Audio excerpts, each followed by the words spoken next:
I have seen tonight's speaker listening at quite a few of these Blue Chip speaker meetings, and I'm very excited for it to be his turn to speak tonight. And with that, we have Wes coming to us from the Primary Purpose Group in Noonan.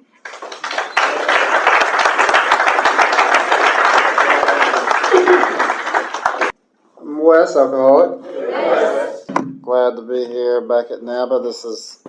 I've been coming to NABA since first time since 1989, and seriously probably since 1998. It's where I really got sober. I just am forever grateful to this place. And my home group, as was said, is the Primary Purpose Group in Noonan, Georgia. My sobriety date is July 17th, 2015. That's not my first sobriety date. It's my most current one. And this is probably my least favorite thing to do. So I don't know why it never gets better, but when I start thinking about backing out or canceling, calling and giving an excuse I'm sick or something, I always read this in the Dr. Bob's Nightmare. It says, I spend a great deal of time passing on what I learned to others who want and need it badly. I do it for 4 reasons. 1, a sense of duty. 2, it is a pleasure. 3, because in doing so, I'm paying my debt to the man who took time to pass it on to me. And 4, because every time I do it, I take out a little more insurance for myself against a possible slip. And those are the reasons that that I always show up and always say yes when I'm asked. And also I've seen I've had such great examples here at NABA. Tommy, Frank. Everybody here that I see, a lot of people out here that I've seen for a long time. Tim, I came here, I hadn't been back for years, and I came back maybe the first time 6 months ago, and I see both Tims still up here, after 15, 16 years, being of service and still leading this meeting. So very grateful to have those examples. And my story of what it was like in a general way, what happened and what it's like now. I was born in Pittsburgh in 1976. I'm 47 years old. It's weird saying that still. My mom was from Pittsburgh. My dad went to school up there. My dad was an active alcoholic, fairly violent one, and after a particularly brutal kind of incident with him and my mom where he was going at her with us in front of him, she moved us down to Rome, Georgia. My dad's mother and father were down there and gave us a house to stay in, and that's where I grew up for the most part until I was about 15. And the more I tell my story and the longer time goes by, the better childhood I had. I had a really good childhood. I didn't have anything major, no abuse. I had a mom that always worked, wasn't there a whole lot in the house. I kind of was raising myself with my sister, but she was a good mother and took care of us and did what she could. I was more of a kind of mischievous kid. I was always trying stuff, kind of out there doing whatever. And back then, like, we would come home and just basically she'd say, get outside until it gets dark. So I'd stay outside. I lived in the country and was always running around, riding my bike and doing stuff like that. And I played sports. I was never real good at anything. I was always pretty average at stuff. I just never had the discipline to be great or really good at anything. But I never really had any trouble. I went to it was back then in the early 80s, it was pretty segregated in Rome. So there was a black part of town and a white part of town. We lived in the black part of town, and I lived right by the projects. I went to a white school, so I kind of had a weird, I already kind of felt different and separated, but it was a different kind of time back then with the kids in the project. They were the women were rough. I remember in 7th grade, there was a girl that decided she was going to be my girlfriend, and I was like, nah, I don't think so, but they went and caught one of my friends and beat him up because they couldn't find me, and so there were some pretty rough ladies over there. And all in all, it was good. When I was 13, my mom moved us out more into a nicer part of town where I was hanging out. And the first kind of real sign of trouble, like we had broken up some people's houses, kind of got caught doing that, but didn't get in any trouble. But when I was 13, there was another kid that was 15, and me and him were just kind of talking and hanging out and about how we hated living in Rome. There's nothing to do there, and we ended up coming up with a plan that we're going to, steal his dad's van, take all the money out of his dad's, whatever safe or whatever he had the money, and run away and go to California. And I had started playing guitar when I was 9 and was decent at it. And the goal was I was going to get out there and be a rock star. I was 13 years old, get out there and be a rock star, and then I'd take care of us once we got out there if he got us there.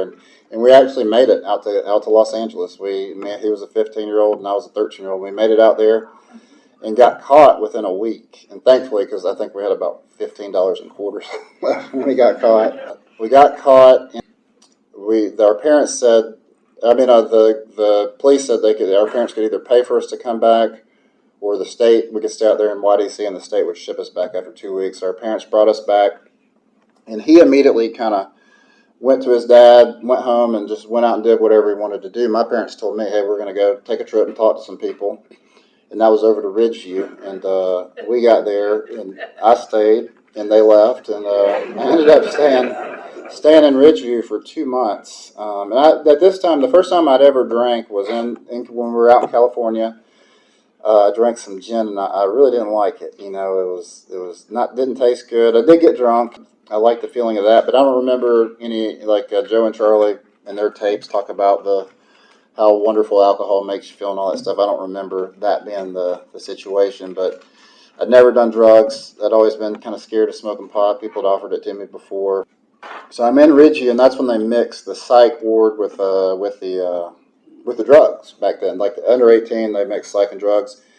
My roommate would always, him and his little friends would always be talking about, telling stories about using drugs and doing this and doing that, and I wanted to fit in, so I started making up stuff and telling those stories too. And then he went and told on the people to me. Told them, hey, look, this guy said he's in here for psych, but he's actually done drugs. And they confronted me about it, and I went along with the lie and ended up getting treatment for a lie, just something I'd never done, and went to aftercare for a whole year on it too, and because so that was kind of the beginning. But the first time I went to A is when I got back out of treatment out of Ridgeview. I went to an AA meeting, and for being in that town where it was real segregated, and just that was the first place I'd ever been where I felt like accepted. Like there was no color, no nothing. I felt true like acceptance and love in that AA, and I was probably the youngest kid in there by 20 years.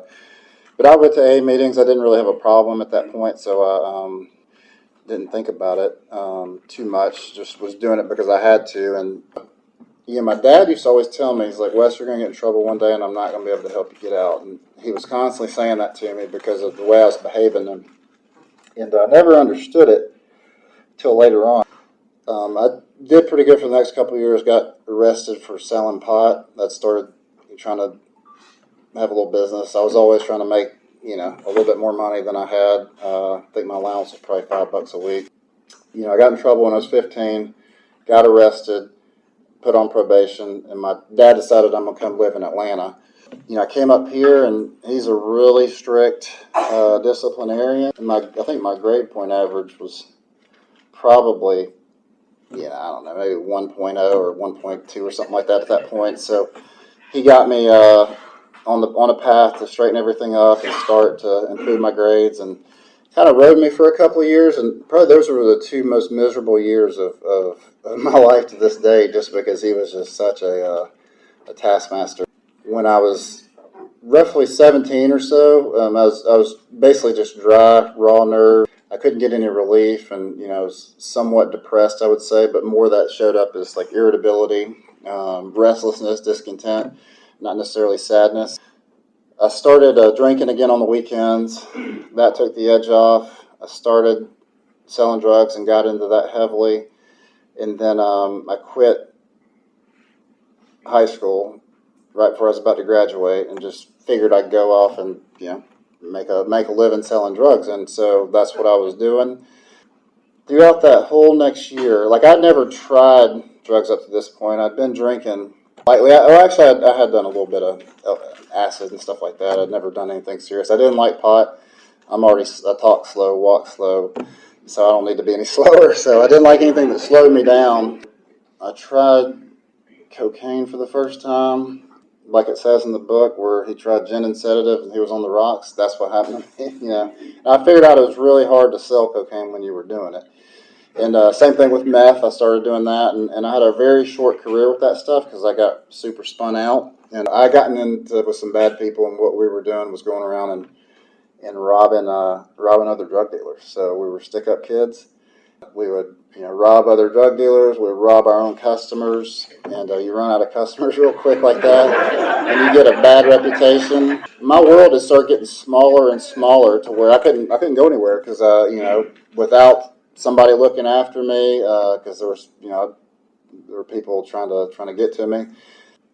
I had stopped doing all drugs and was just basically drinking every day, just hanging out with my girlfriend, and I knew something bad was going to happen. I just didn't know what it was. I could just feel it, and we'd done so much stuff, I didn't know exactly what it was.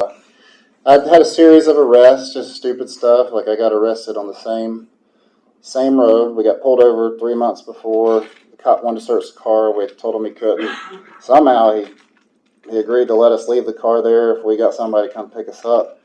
And 3 months later, he pulled us over and he's like, I can't even believe this. It was the same. We were in the same car, same expired tag, same suspended license. And I took off running and they beat me sober and took me to Cobb County Jail. And I got out and kind of moved on with my business. But about 19 years old, still heavy into the robbing. I was going one night just to pick up some wine or beer from the store or something like that. Came out with my girlfriend was with me, and some cops pulled up and started questioning us. And ultimately, I'd given them a false ID, and she was jerking them around. So they arrested us, and we had some pot in the car, just like like a pound or something like that. And they got us to the police station, and I figured that we were going to be in and out of there. And then they started reading, the radio came back and said, John Wesley Hauser, black male, 6'1", wanted for murder, armed robbery, and then I had some other charges too, some trafficking charges. That took a minute for that to sink in, but that thing my dad had always told me, that one day you're going to get in trouble, and you're not going to be able to. I'm not going to be able to help you. And what that comes down to is my associations. If you put yourself in a situation and it's you or somebody else, it's typically going to be them. So it's just a self preservation thing. And so I ended up in Rice Street for 18 months. And just waiting for a trial. The detective came to talk to me when I first came, said didn't want to talk, so they didn't hear anything else from him the whole time. And at about 15 months of being in Rice Street, I'm glad I didn't get out of jail early because I didn't have any bond, because I would have got out and done the same exact thing over. Thankfully, I stayed in there, and I was trying to manipulate my way out and get answers, and I just couldn't. Nothing was happening. And about 15 months, I got into they had a treatment dorm in there on the 6th floor, so I was able to go to meetings, 3 or 4 times a week with outside people, and then we would have meetings in there. It was kind of a crazy situation. We got a bunch of inmates running the program, but it was better than being in the regular dorm. I was in there, and I remember I was just struggling with. They're trying to manipulate the situation and get out or figure out a way to, work through my charges, and it was really it was a lot to bear because I didn't know if I was going to be there for get a life sentence, which was one option. Just the trafficking was a 10-year mandatory minimum, and I'd kind of come to terms with that, but just the not knowing was bothering me, and I had no court date, no information, and one night I got on my knees. And I said, if there is a God, all I'm asking is that just take this from me. I can't, I don't want to do it on my own anymore. It's too much to be worrying about every day. And I just let it go. And I said my first honest prayer that night. And the next day I got a court date. Things worked themselves out. And eventually they dropped the charges because they didn't have there was no evidence. Two of the guys were dead that I knew, and the other guys were gone back to Mexico. So there was nothing there, and on the trafficking charge, the money and the drugs had somehow got out of the evidence room. So that got dropped. Fulton County was a mess back then. I ended up still having a marijuana charge. I got time served on that. But the problem was is that when I was using, I couldn't show up for anything. I'd had a probation that I was supposed to show up for in Cobb County. I just never showed up. So I had a hold and had to go back to Cobb County. Got to court there. The judge said, "You're going down the road." She gave me a 5 years, do 3. Bounced and went down to Jackson for diagnostics. When I got there, there was 2 books. There was a Bible and a big book. I started reading the big book, and I read it from cover to cover, and I think it took me, 30 days, 20 days, something like that. But as soon as I finished the last story, they shipped me off to Beaufort State Prison, which is where I did the rest of my time. I got out of there right before I was about to get out. I was all about going to AA, doing what I needed to do, and my dad was talking to me right before I got to get out, and I was thinking, it's like, I don't think I need to go to AA. I was like, I think I got this, and fortunately, the state said you're going to a halfway house, or you're going to go to a state sanctioned one. You can pay for it, or you'll go to one from the state. I chose to get a job and go to one I paid for, and I went to Primary Purpose, and I stayed there for 3 months. Then I went over to Hope Homes and I ended up staying there for about 3 years. So it's similar to like an SLA type deal that some of you guys are in, and I stayed there for a good 3 years. And getting into the steps, I started out at the Triangle Club. That was a little bit wild for me over there. I ended up getting a sponsor who basically everybody thought he was real goofy, but when I heard him share and I looked at him, I saw that he was honest, and he shared from the heart, and I related to him. And with the admitted we were powerless over alcohol, then our lives had become unmanageable. He explained that to me, that the unmanageability is what I want to happen. It wasn't happening, and what I didn't want to happen kept happening. And that was the story of my life. I kept going to jail. I kept losing relationships. I couldn't show up I wanted to show up for court, but I couldn't show up for court. When I did, I showed up drunk one time, and so I was just, it was just constant, and then that was pretty easy for me to admit. I know people kind of like my dad was an alcoholic, and he had gone to school, got out, and done a lot of the things that he was supposed to do, and so it was harder for somebody like him to see, but it was real easy for me to see, that my life was unmanageable, and that I had a lack of power. The second step, I didn't really have a problem with God, I don't think. I think this part in Bill's story summarizes it pretty good. It says, the word God still aroused a certain antipathy. When the thought was expressed that there might be a God personal to me, this feeling was intensified. I didn't like the idea I could go for such conceptions as creative intelligence, universal mind, or spirit of nature, but I resisted the thought of a czar in the heavens, however loving his sway might be. And it says, it was only a matter of being willing to believe in a power greater than myself. Nothing more was required of me. Fortunately, AA was able to meet me where I was at, and my sponsor had said, hey, look, use the group as your higher power. And that I could get with. I could come here like tonight. We've got 30, 40 people in this room, and I knew that when I came and I sat in the rooms of AA, that there was something here that I couldn't get by myself, and that was a power greater than me, so I could hold on to that. And then the third step was explained to me that, made a decision to turn our will, which is just my thoughts, and our lives, which is my actions, over to the care of God as we understood Him. And, I really liked everything that kind of goes into the third step when it, goes from page 60 to 61, where it talks about the actor. The good news is, it says, so our troubles we think, are basically of our own making. They arise out of ourselves, and the alcoholic is an extreme example of self-will run riot. And I was thinking about that the other day. Every problem I've had, I haven't had any real deaths in my family, or, it's all been self-imposed, or I've caused all my problems. Nobody else has. The fourth step, the searching and fearless moral inventory, was big for me, and it wasn't that I felt, fourth and fifth step, that I felt this huge relief, unburdening, which I do think I did get some relief from that. But the thing that I felt was, it was the first time I'd ever done anything as I was supposed to do it. I'd never followed directions or done anything like I was supposed to do it in my life. So I was proud of that. I was happy about that, and I'd done what I was supposed to do. So I think that worked for me. The sixth step and the seventh are something that I still am working to understand, but I did what I could, and I think I did the best job that I could in that at that time. The eighth and ninth, all my amends were pretty easy. It was family, a few friends. I wasn't going to go back to people that I used to deal with on the streets, talk to them, but all my amends went pretty well. I didn't have anybody that was really salty or anything, and got on me. And the 10th step, just the continuation of the fourth. The 11th, sought through prayer and meditation to improve my conscious contact with God, has taken on a much bigger meaning now, but back then, I don't really remember. That was in the late 90s. Yeah, it's just hard to remember. But the one important thing here is on the 12th step, when we got to the 12th step, I balked. I'm not doing that, and I just wasn't willing to do it.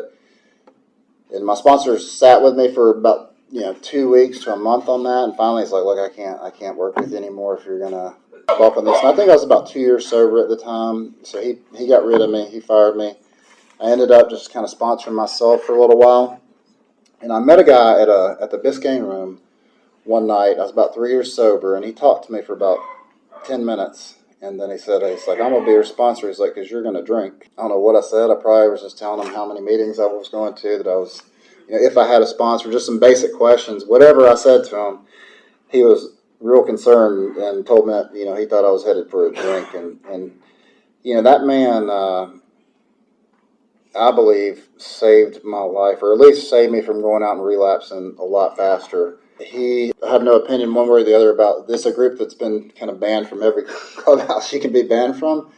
But they straightened me out, and they taught me a level of service that sticks with me today. And I'm definitely a proof that, you can relapse and still some stuff sticks with you. And so for the next 2 years, basically, I got a sober job where I went to work at a certain time, left at a certain time, and left it at work, and I did nothing but run around and be of service in AA and try to chase down drunks, and it taught me that every time I'm in a meeting or every time I'm somewhere, I need to be ready and reach my hand out to help the new guy. And after about 2 years, I dropped out of that group because they had wanted me to tell somebody to stop taking this medicine or something. I was like, I don't think I can do that. So I kind of moved on. But the basic benefits and things that they taught me stuck with me. And I had a great 15 years if you don't count prison times, 18 years if you do. The next years of my life went really, really well. Had real good success in business. I came out of prison with GED, no usable skills. I was real country, so you could barely understand me. I mean, it was like I wasn't even speaking English at the time, and I had nothing going for me. That's what was kind of funny about that. I didn't want to do the 12th step or work with other alcoholics, because that's really the only thing I was uniquely qualified for, was to help another drunk. I mean, that's the only skill I had and the only benefit I could be up to somebody. And once I did that, it taught me a lot about myself, and I learned a lot and grew up in AA. And, at about 12 years sober, I think it was right around then, I got married. That didn't last very long, lasted about 8 months. And during that breakup, I got through it, and I think because of AA, I was able to do it with grace, kindness, and do what I needed to do to make sure she was safe and get her off on the right foot. But I don't think I really dealt with the pain of it. Then I started kind of separating from AA. I was still going to meetings, not being honest with my sponsor, not getting honest with others, making more money than I'd ever made. I was doing really well. It talks about there is a solution, more about alcoholism. Jim, I was in Texas working. Somebody basically handed me a drink, or whatever it was, and it says, "I vaguely sensed I was not being any too smart, but felt reassured I was taking the whiskey on a full stomach." I took it. Kind of alcoholic and addict I am. I'm not like a binge drinker, not a part-time guy. I'm somebody that will use every hour, every minute of every day until I'm physically stopped. So I have to either be locked up in jail or a hospital, or I've got to be physically removed from the substance and not able to get to it. And that started after about 2 weeks. I knew it had me again. That was at 15 years sober. That started. My life was a lot different, than just had a child. That started a 2 year basically terror. Like it talks about in the last part of the book about the four horsemen. I'd never experienced that before, but now I got to experience I think it says terror, bewilderment, frustration, despair. I started losing days because I was mixing drinking and benzos and had some opiate-like stuff going on there. So it got bad. I got to that jumping off place for a while, where it says he cannot picture life with or without alcohol. Someday he will be unable to imagine life without alcohol. Someday he will be unable to imagine life with or without it. Then he will know loneliness, such as few do. He will be at the jumping off place. He will wish for the end. I was started on a path back to prison too. I got in 2 DUIs, like within 3 months apart. One up here in Gwinnett for driving on the wrong side of the highway, and then one down in Grantville, which I didn't know where. That was the first time I'd been to Grantville, but I remember getting into my car at the office on Jimmy Carter, and then an hour later waking up with a cop knocking at my window on the side of the road, and somehow I kept my license. And then because of my behavior kind of leading up to the relapse, I ended up getting indicted. I got a federal indictment, and that came down in 2016. People were definitely saying, "Look, you're definitely going to prison on this one." It looked like I was going to 8 years. I wasn't real happy with that, so I negotiated it down to 5 years, 5 max, no minimum. It took about 5 years, 6 years to resolve the case, but during that time, I got sober about 6 months. I'd been sober about 6 months in before they came and picked me up, and I'm glad that I was, because there's no telling what I would have had on me if I had been drinking when they came and got me. So I was very fortunate that I had just got sober. I knew I had a couple options. I could live it a day at a time and do whatever I needed to do to put myself in the best position I could, and my business in the best position I could, so that if I did have to go away, maybe things could last, or I could ball up in fear and give up. And the stuff was in the paper, and we have a real small industry, so it was, everybody was kind of hating on me. But I come to NABA every day, and the only thing I hear here is like, "Hey, how you doing, Wes? You all right?" And this was my every day at 5:45. I'd be here. This was the only place I found peace, and that's why I just love NABA so much. I came back when I came back in after I got sober. I ended up in the hospital to get sober, and that's how I know that I have to be stopped. And I was in the hospital for 8 days. I came close to dying. Fortunately, my mom stayed in the room the whole time, because when I did wake up, I was trying to get somebody to bring me something to the hospital, because they wouldn't give me anything to sleep.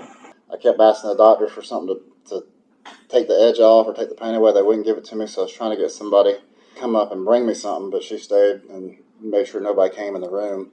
After 8 days, I got out and started going through the steps again, and I had a different experience this time with the steps. A lot of it's been similar, but specifically like on the 9th step, I was having a hard time figuring out if like what I had done wrong to people. I just only hurt myself, but somebody told me, "Hey, Wes, when you're at work and you say, 'Hey, look, I'm going down the street to get a sandwich,' and you don't come back for 5 days, that's hurting some people."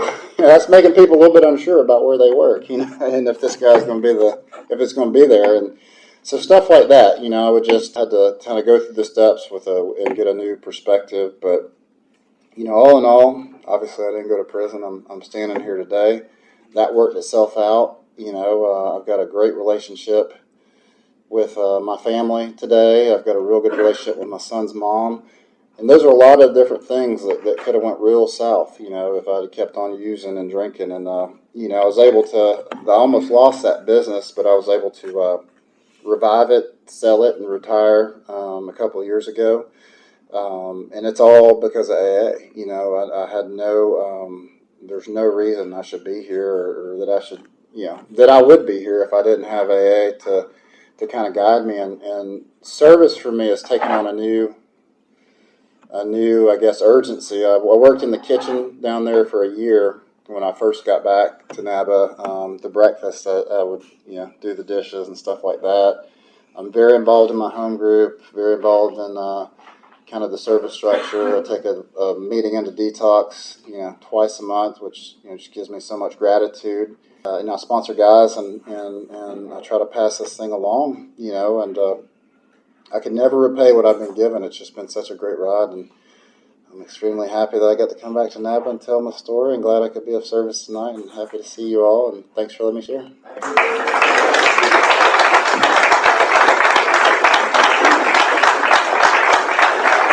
I'm an alcoholic, so I'm taking the Triangle Club comment personally.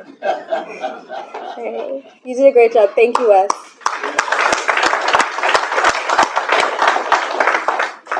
All right, we've asked. First I slept, and then I crept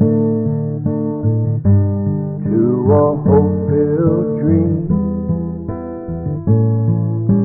You rescued me, and finally, waking there I see. I look into love's window for a soul that's meant for me. Takes me where the promises are written.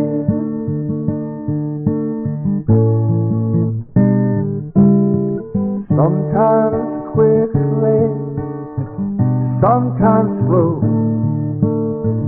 we get just what we need. On a broad highway, stride for stride, we walk eternally. I look into love's window for a heart that beats for me. Takes me where the promises are real.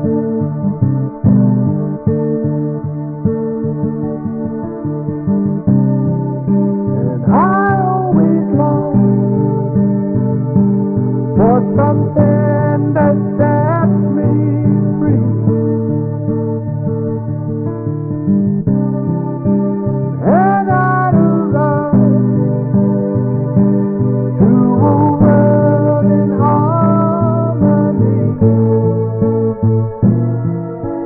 See love as a vision that one day would appear to me. Take me where the promises are real.